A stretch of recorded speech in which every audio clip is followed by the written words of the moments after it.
Merry Christmas, guys. Welcome to my channel. My name is Brian James, and this is DB Automotive. Once again, I wish you all the best for the up and coming year of 2025, and I hope you had a great year in 2024. I hope you got a lot done.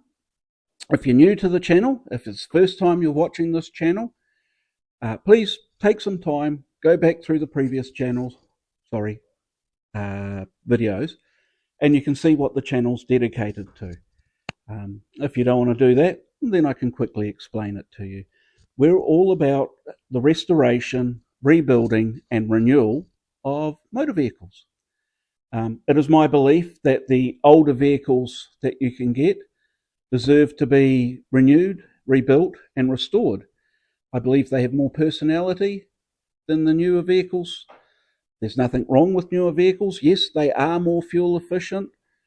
I'm not the biggest fan of electric, but that's neither here nor there.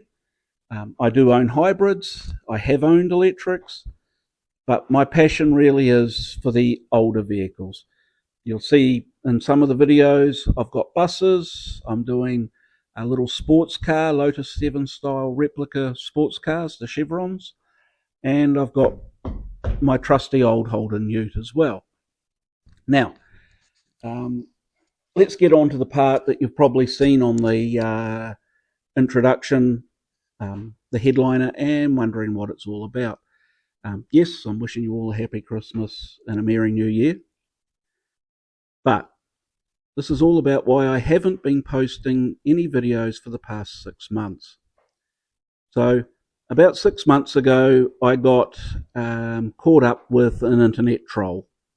He came from Facebook, and like most trolls, we've all dealt with them. People that are trolling you just to get a rise, and that's fine. Tell them to piss off, and they go and harass someone else. This guy targeted me purely because he had a beef with a friend of mine in Australia.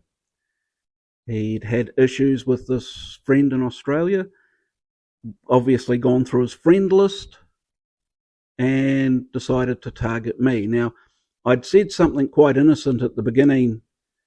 As you do, you just give your friend a bit of shit, and he decided to jump on in. And I said to him, hey, look, I don't know you, mind your own business. And then it was all on. He was, he had looked into, obviously gone internet trolling, as, well, trolls do, and decided he'd gonna take me on. And I'm not into that sort of thing. So what happened was, for some unknown reason, this person had decided that my mate owed him $500. Now he is demanding that I pay it because I was his friend. Demanding it, he had started threatening me, turning around and saying that he was part of the 1%er club. Now, if you don't know what that means he's gang affiliated or he's part of a motorcycle gang. And oddly enough, most of the people I know that are like that don't advertise it, and especially don't advertise it on the internet. Basically, at that stage, I said, look, just piss off, leave me alone. I don't want to have anything to do with you. Then he started private messaging me threats. Said he had made a phone call and he now knew who I was, where I lived, knew everything about me, my wife, and he certainly hoped that no harm was going to come to my wife. That's when I started taking this guy very seriously. So first thing I did was blocked him on Facebook, which you can do. Blocked him out. And now he decided to go back through some of my posts, and he had found that I do this channel. So then he'd started threatening me on my YouTube channel. And some of the things he was saying were just downright threatening, and I felt quite uncomfortable. But he had made the mistake on his YouTube name of using his actual name.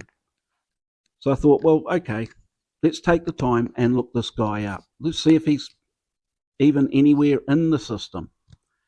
In New Zealand, all court records are public knowledge. So anything that is said in court can be found on the government website. And his name, once I typed it in, came up with court documents. So I read his court documents. It was quite clear that he wasn't part of the gang scene in New Zealand from what he was saying. But, and this is where it started to really pique my interest, this was a person, now the reason he had court documents was that he had almost run over a cyclist, not a motorcyclist, but a cyclist down in Wanganui. The cyclist, being a cyclist, turned around, yelled a bit of abuse and shook his fist at him, was the court document. So this guy then decides to turn around and run down the cyclist. Put him in hospital, almost killed him. So I realised that then I'm dealing with someone that is extremely unstable and is actually quite dangerous. So at that stage, I contacted the New Zealand police. I'd informed them on what was happening. I'd given them, the police, copies of everything he had sent me. And we sat down with the police and decided what to do next. And one of the things they suggested was limiting my online presence. Hence the reason why I haven't had a lot to do with Instagram, Facebook, or YouTube. I stopped putting up videos. I stopped interacting with the social media altogether. It wasn't that hard. We did have a lot to do at work, and so I kept myself quite busy. That's not a problem. But it brings up what do you actually do when you're being stalked by someone who is actually genuinely out of their mind. This person was genuinely a psycho. I don't know. I know a lot of people that don't like cyclists. They run red lights. They don't obey road rules. And, they expect everyone to obey road rules around them when they're breaking it. And the list goes on of why you can't like a cyclist. I know absolutely no one who would turn around and run one down on purpose. So that tells you what this person is. He's a psycho. So tell me, what would all you guys do in this situation? For me, it was quite simple. Follow the police's advice, limit my online persona, limit everything about being online, and see what happens.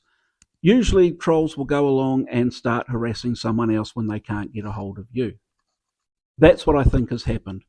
I don't know if the police went and paid this guy a visit, because through the internet I'd found out who he was, his phone number and everything else, and I gave it all to the police. I wasn't having a bar of it.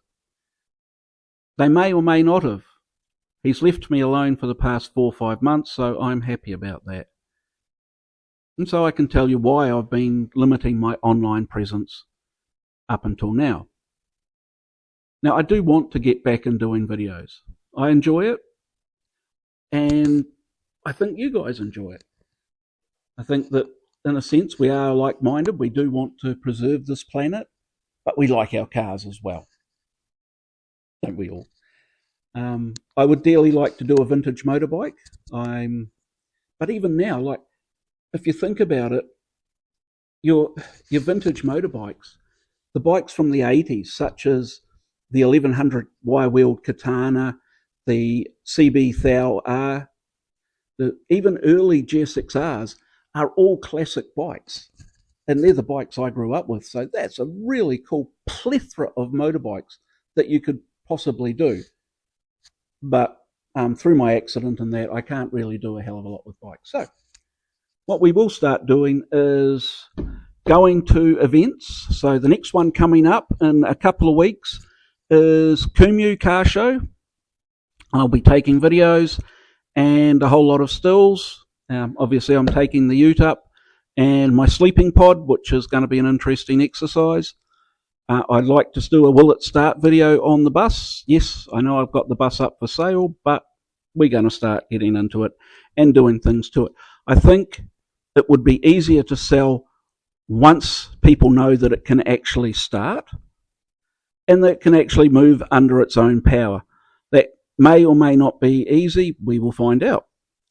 Other than that, hey, look, thank you for taking the time to watch this video. I do appreciate it. Any comments or questions, I'll do my best to reply. And yeah, you guys have a great year. Thank you very much. Bye-bye.